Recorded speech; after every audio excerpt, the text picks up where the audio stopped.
Hi everyone, welcome to another video. So in today's video, we'll be discussing about credit control.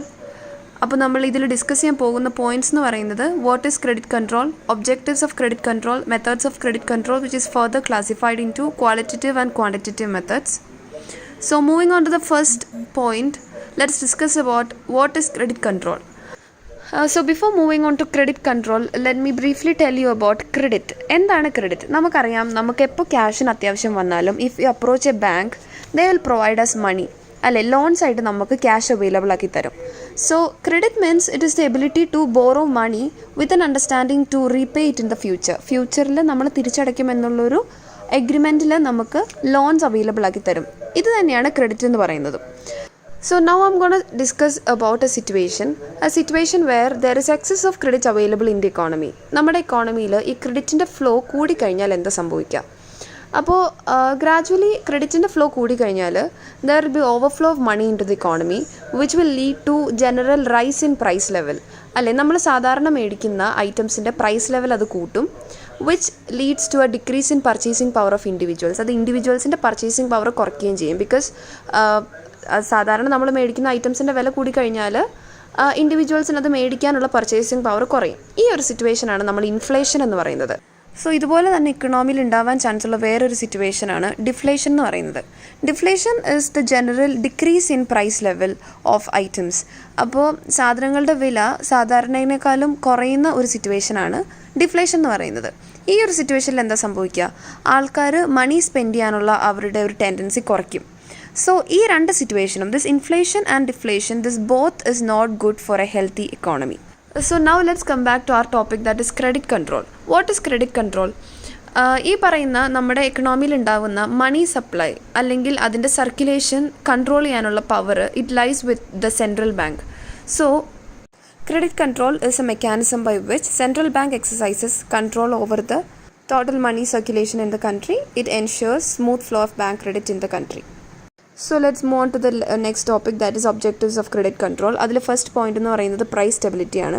So നമ്മൾ നേരത്തെ പറഞ്ഞ രണ്ട് situation, ഈ പറഞ്ഞ ഇൻഫ്ലേഷനും ഡിഫ്ലേഷനും എലിമിനേറ്റ് ചെയ്ത് നമ്മുടെ ഇക്കോണമിയിൽ ഒരു സ്റ്റേബിൾ പ്രൈസ് ലെവൽ മെയിൻറ്റെയിൻ ചെയ്യാനായിട്ട് ക്രെഡിറ്റ് കൺട്രോൾ നമ്മളെ ഹെൽപ്പ് ചെയ്യും.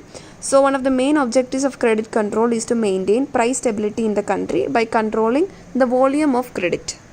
So the next point is to achieve stability of foreign exchanges. അപ്പോൾ നമ്മുടെ ഫോറിൻ എക്സ്ചേഞ്ച് റേറ്റ് ഒരു സ്റ്റേബിൾ ആയിട്ട് മെയിൻറ്റെയിൻ ചെയ്യാനായിട്ട് നമുക്കുള്ള ഒരു സൊല്യൂഷൻ എന്ന് പറയുന്നത് it is only by increasing or decreasing the volume of credit in the country. Next point is elimination of business cycle. So first of all, what is business cycle? Business cycle എന്ന് പറയുന്നത് നമ്മുടെ economic ആക്ടിവിറ്റീസിൽ ഉണ്ടാകുന്ന ups and downs ആണ് due to fluctuation in price level. ഈ പറയുന്ന price ലെവലിലുള്ള fluctuation കാരണം ഇക്കണോമിക് ആക്ടിവിറ്റീസിൽ ഉണ്ടാകുന്ന അപ്സ് ആൻഡ് ഡൗൺസിനെയാണ് നമ്മൾ ബിസിനസ് സൈക്കിൾ എന്ന് പറയുന്നത്. സോ ഇത് നമുക്ക് കൺട്രോൾ ചെയ്യാനായിട്ട്, അല്ലെങ്കിൽ ഈ ഒരു എക്കണോമിക് ആക്ടിവിറ്റി കൺട്രോൾ ചെയ്യാനായിട്ട് നമ്മുടെ ക്രെഡിറ്റ് പോളിസി മാത്രമേ നമുക്കൊരു സൊല്യൂഷൻ ആയിട്ടുള്ളൂ. ക്രെഡിറ്റ് കൺട്രോൾ ചെയ്താൽ മാത്രമേ നമുക്ക് ബിസിനസ് സൈക്കിളിലുള്ള ഈ ഫ്ലക്ച്വേഷൻസ് കൺട്രോൾ ചെയ്യാൻ പറ്റുള്ളൂ. So our next point is economic growth. So ഒരു കൺട്രിക്ക് എക്കണോമിക് ഗ്രോത്ത് അച്ചീവ് ചെയ്യാനായിട്ടുള്ള ഒരു സൊല്യൂഷനാണ് ഈ പറയുന്ന credit policy by central bank. ഇതെങ്ങനെ ചെയ്യാൻ പറ്റും? By promoting savings, mobilisation of resources and encouraging requirements of different sectors of the economy. So ഈ പറയുന്ന മെത്തേഡ്സിലൂടെ എല്ലാം എക്കണോമിക് ഗ്രോത്ത് അച്ചീവ് ചെയ്യാനായിട്ട് ക്രെഡിറ്റ് കൺട്രോളിംഗ് മെത്തേഡ്സ് നമ്മളെ ഹെൽപ്പ് ചെയ്യും. So next topic is methods of credit control. ഈ പറയുന്ന credit control ചെയ്യാനായിട്ട് സെൻട്രൽ ബാങ്ക് യൂസ് ചെയ്യുന്ന മെത്തേഡ്സ് ആണ്, which is classified into two, quantitative and qualitative methods. So first one is quantitative method, that is further classified into bank rate policy, open market operations, variable reserve ratio and statutory liquidity ratio. Next, coming to qualitative methods, we have fixation of margin requirements, regulation of consumer credit, moral suasion and direct action. Now let's discuss one by one. So first one is bank rate policy. What is bank rate policy? Bank rate policy എന്ന് പറയുന്നത് നമ്മുടെ commercial ബാങ്ക്സിന് എന്തെങ്കിലും fund അത്യാവശ്യമായിട്ട് വരുമ്പോൾ central bank lends money to commercial bank. അപ്പോൾ ഈ lend ചെയ്യുന്ന മണിക്ക് സെൻട്രൽ ബാങ്ക് ഒരു ഇൻട്രസ്റ്റ് ചാർജ് ചെയ്യും. ആ ചാർജ് ചെയ്യുന്ന ഇൻട്രസ്റ്റിനെയാണ് നമ്മൾ ബാങ്ക് റേറ്റ് എന്ന് പറയുന്നത്. സോ നമ്മൾ നേരത്തെ ഡിസ്കസ് ചെയ്ത രണ്ട് സിറ്റുവേഷനിൽ if there is a situation of inflation എന്താ സംഭവിക്കുക? Central bank increases this bank rate. അപ്പോൾ ഈ ബാങ്ക് റേറ്റ് കൂട്ടുമ്പോൾ gradually commercial bank borrow ചെയ്യുന്ന മണിയുടെ amount കുറയ്ക്കും. So there will be a gradual decline in a flow of money to the economy. So അങ്ങനെ the situation of inflation will be tackled by central bank by the credit control method. So next one is open market operation. Open market operation simply means purchase and sale of securities by the central bank in the open market. So ഈ പറയുന്ന central bank securities like government bonds അല്ലെങ്കിൽ ഏതെങ്കിലും public shares അത് sale ചെയ്യുന്ന അല്ലെങ്കിൽ purchase ചെയ്യുന്ന ഒരു സിറ്റുവേഷനെയാണ് open market operation എന്ന് പറയുന്നത്. So in case of inflation, if there is a situation of inflation, ഈ സെൻട്രൽ ബാങ്ക് നമ്മുടെ സെക്യൂരിറ്റീസ് സെല്ല് ചെയ്യുമ്പോൾ what happens, the cash with the depositors comes to the central bank. So gradually there will be a decline in the flow of money to the economy. So അങ്ങനെയാണ് ഈ ഒരു സിറ്റുവേഷനെ open market ഓപ്പറേഷൻസിലൂടെ RBI അല്ലെങ്കിൽ central bank solve ചെയ്യുന്നത്.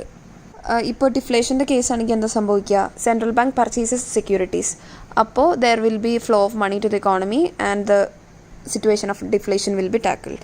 So next one is cash reserve ratio or variable reserve ratio. So what is cash reserve ratio?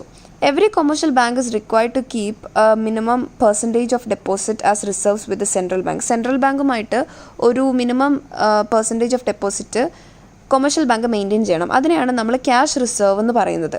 So അതിൻ്റെ ratio, അതിനെയാണ് നമ്മൾ ക്യാഷ് റിസർവ് റേഷ്യോ എന്ന് പറയുന്നത്. So in case of inflation ഈ പറയുന്ന cash reserve ratio central bank increase ചെയ്യും. So the amount of money അല്ലെങ്കിൽ the deposit to be kept within the central bank increases and നമ്മുടെ എക്കോണമിയിലുള്ള ക്രെഡിറ്റിൻ്റെ ഫ്ലോ കുറയും. സോ ഇൻഫ്ലേഷൻ എന്നുള്ള സിറ്റുവേഷൻ അവിടെ ഒരു സെൻട്രൽ ബാങ്ക് സോൾവ് ചെയ്യും. And the current rate of CRR is 4%. So next one is SLR or statutory liquidity ratio. So next one is SLR or statutory liquidity ratio, which refers to cash in hand, gold, അല്ലെങ്കിൽ central and state government securities balances to be held with central bank. അപ്പോൾ ഒരു commercial bank ഗോൾഡായിട്ടും ബാക്കി securities ആയിട്ടും central ബാങ്കിലേക്ക് maintain ചെയ്യേണ്ട ഡെപ്പോസിറ്റ്സിനെയാണ് നമ്മൾ statutory liquidity ratio എന്ന് പറയുന്നത്. So in case of inflation they'll increase the rate of SLR and in case of deflation they'll reduce the rate of SLR.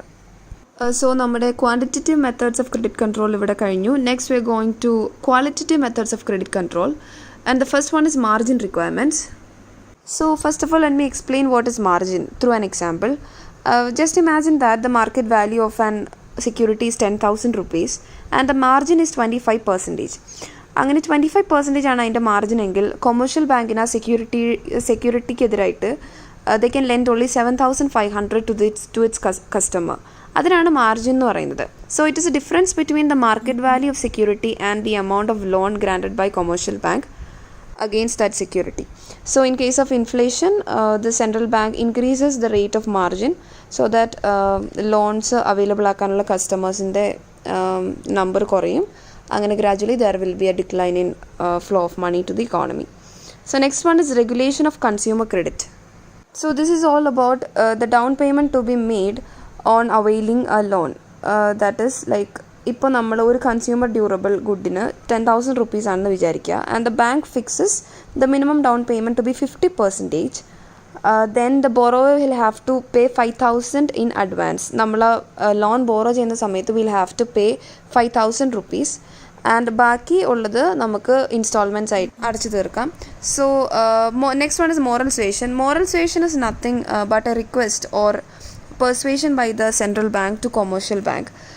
എന്ന് പറഞ്ഞാൽ കൊമേഴ്ഷ്യൽ ബാങ്കിൻ്റെ അടുത്ത് സെൻട്രൽ ബാങ്ക് റിക്വസ്റ്റ് ചെയ്യും on the general monetary policy of the central bank, അല്ലെങ്കിൽ എക്കണോമിയുടെ ഇപ്പോഴത്തെ സിറ്റുവേഷനെ കുറിച്ച് എക്സ്പ്ലെയിൻ ചെയ്തിട്ട് they will ask them not to finance any speculative or unproductive activities. So അതാണ് മോറൽ സുവേഷൻ എന്ന് പറയുന്നത്. Next one is direct action. So direct action എന്ന് പറയുന്നത് if the commercial bank doesn't follow the instructions and directives of the central bank, they can take proper action against the commercial bank. അപ്പോൾ ഈ direct action എന്ന് പറയുന്നത് എന്ത് വേണമെങ്കിലും ആവാം, like cancelling the licence of the commercial bank or charging high interest rate or like charging a rate as penal interest in case bank's borrowings exceeds a particular limit. അപ്പോൾ central ബാങ്കിൻ്റെ directions ഇവർ commercial bank follow ചെയ്തില്ലെങ്കിൽ ഈ പറയുന്ന ഏത് രീതിയിൽ വേണമെങ്കിലും they can take direct action against the commercial bank. So we have come to the end of that topic. All these are the qualitative methods taken by the central bank to control the flow of money into the economy. I hope you guys understood the session. Thank you.